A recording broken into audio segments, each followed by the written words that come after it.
Hi hello नमस्कार, कसे आहात? छान असाल तर मस्त. मी छान शाळेतून आल्यानंतर फ्रीज झाले आणि बसले आपले काम करण्यासाठी. तर आता पेपर चेक करायचे आहे मला आणि मग म्हटलं चला थोडं फ्रेश मूड पाहिजे, कारण पेपर चेक करायचं म्हणजे खूप टेन्शन येतं. आणि इथं पिल्लूचं नाव मध्ये मध्ये लुडबुड चालूच होती, तर त्यालाही मी जवळ घेऊन बसले होते. म्हटलं तूही अभ्यास कर आणि मीही पेपर चेक करते, म्हणजे तुझ्याकडे लक्ष देता येईल. त्यानंतर आम्ही आलो दळण दळण्यासाठी. तर सायंकाळ झालेली होती पूर्ण आणि आम्हाला खूप लेट झाला होता. त्यानंतर पहा, हे वहिनीचे आई वडील आलते आणि वहिनीने मला ह्या सगळ्या गोष्टी दिल्या. आता कोण कुणाचं आहे का आजकाल कोण कुणाचं, तरी पण वहिनीच्या आईवडिलांनी तिच्यासाठी आणलेले फळं त्याच्यातून एक एक का होईना तिनं माझ्यासाठी दिले.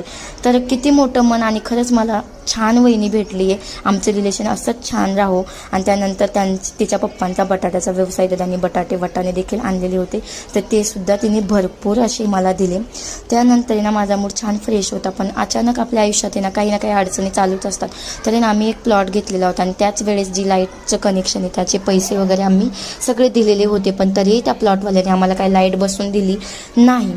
तर त्याचेच पैसे आता द्यायचे होते. पुन्हा टेन्शन आलं, कारण आपण काहीतरी शेड्यूल व्यवस्थित करून ठेवलेलं असतं पुढच्या गोष्टींचं, आणि त्याच्यात असं काही वेगळं मध्ये आलं की खूप टेन्शन येतं. तर मी त्या टेन्शनमध्ये आपली बसली होती आणि मी त्याचा राग थोडा स्वराजवरती ओरडले, तर तो बिचारा असा झोपून गेला. अहो आले नव्हते, जेवायचं होतं, तर जेवायची वगैरे सगळी तयारी अशी करून ठेवलेली होती आणि मी अहोंचीच वाट पाहत होते. तर बाय बाय.